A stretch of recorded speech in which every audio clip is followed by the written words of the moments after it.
açılıyor. İlk başta kendi kendine otokalibrasyonla test ediyor.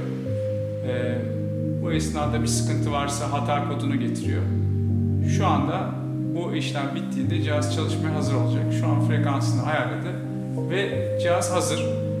İlk fabrika ayarlarında giren çıkan 0 ve güvenlik seviyesi 2'de tarih ve saati bildirir vaziyette. Bu esnada programa girebilmek için şu anda 4 haneli şifreyi girmemiz gerekiyor. Şifreyi girmek için send tuşuna basıyoruz. Fabrika ayarlarında şifremiz 0000, 4 tane 0.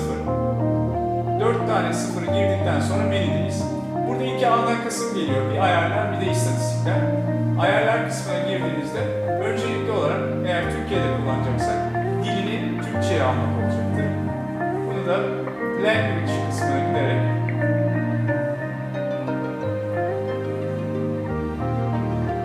language'den Türkçe yapıyoruz.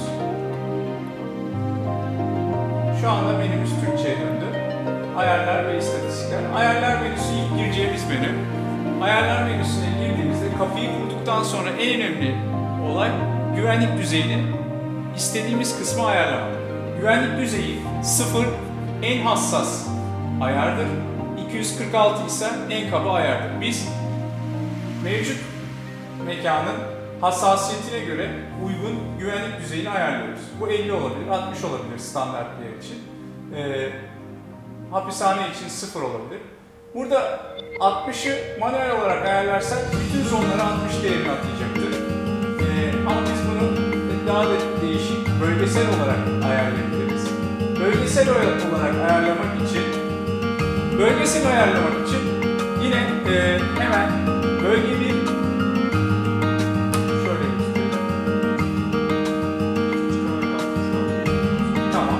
Bölge 1, bölge 2, bölge 3, bölge 4, bölge 5, bölge 6, 7, 8 ve 9.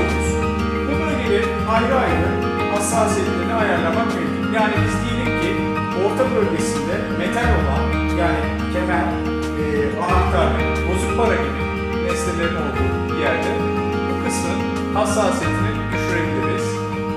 Öte taraftan aşağı bölgenin hassasiyetini arttırabiliriz. Tamamen bölgesel hassasiyet ayrı ayrı yapılabiliyor. Alarm ses ve tonu şu an fabrika ayarlarında 5 olan ses seviyesini yukarı okla yükseltebiliriz, aşağı okla azaltabiliriz.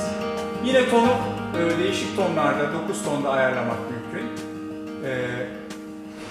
Bir sonraki menümüz fabrika ayarları. Fabrikadan geldiği ilk günkü ayarlarına bu menüyle dönmek mümkün. Bir sonraki menümüz lisan. Lisandan İngilizce, Almanca, Türkçe, İspanyolca ve Arapça seçme şansımız var. Sayaç görünürlüğünü bazı hassas yerlerde görünmez yapabiliriz. Kaç kişinin içeri girdiğini bilmesini istemiyorsak.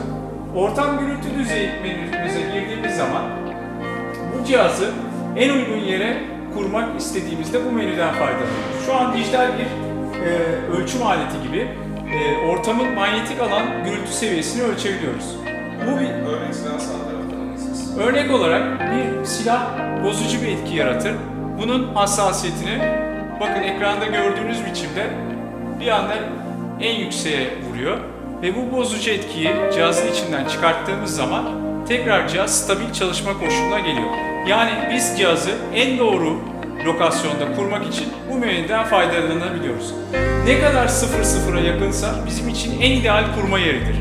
Etrafta X-ray cihazı, televizyon, floresan, trafo, vantilatör, turnike gibi bozucu elektromanyetik etkiler olduğunda cihazın konumunu doğru ayarlayarak net bir şekilde montajımızı en sağlıklı yapmamız mümkün. Bir sonraki menüde şifreyi değiştiriyoruz. Mevcut şifremiz 0000 idi. Buradan daha başka şifreyi girip değiştirmek mümkün. Bir sonraki menümüz geçit sensörü. Geçit sensörü menüsünde arzu edersek geçit sensörlerimizi yan panelde bulunan kapatabiliriz. Kapattığımız zaman hayır diyerek o zaman kapı dedektörü sürekli aktif ve içinden insan geçmese dahi bir metal objeyi tuttuğunuzda alarm verecektir. Bir sonraki menümüz alarm süresi. Alarm süresini 0 ile 20 arasında ayarlayabiliyorsunuz. Buna göre daha uzun bir süre çalma sağlanabilir. Tarih, zaman. Buradan mevcut tarihi doğru bir şekilde girerek cihazın loglarında doğru zamanlama yapmak mümkün. ECAC kriterleri gereği rastgele alarm oranı atayabilir ve metal obje olmayan kişileri dahi farklı bir ses tonuyla sinyal verdirme oranı sağlayabilirsiniz. Bu %100'e kadar devam edebilir. %10 yaptığımızda her 10 kişiden rastgele bir kişiyi üzerinde metal olmasa dahi, yani temiz kişilerden bir kişiyi arama yapmanızı sağlar. Farklı ses tonuyla sağlar. Onu çalışmada göreceğiz. Çalışma kanalı. Çalışma kanalı da 4 farklı çalışma kanalı vardır. Burada yan yana kapı dedektörlerini kurmanız gerektiğinde bu kanalları seçebilirsiniz. Majör hata, evet, hayır. ECAC kriterleri gereği olan bir menüdür. Evet dediğinizde hata oluştuğu zaman cihaz uyarı verir ve belli bir süre sonra kendisini kapatır. SCADA adresinden doğru adresi girerek bir havaalanı veya bir hapishane gibi çok fazla metal dedektörünün kullanıldığı bir yerde test odasından cihazları izlemek ve ayarlarını yapmak mümkündür.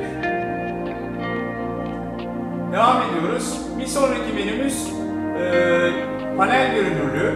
Panel görünürlüğü yan taraftaki panellerin ışıklarını görünmez hale getirmek için bu menüyü kullanabiliyoruz. SCADA istatistikte de son 50 kişinin alarmlarını, alarm yerlerini ve istatistiklerini bu menüden görebiliyoruz.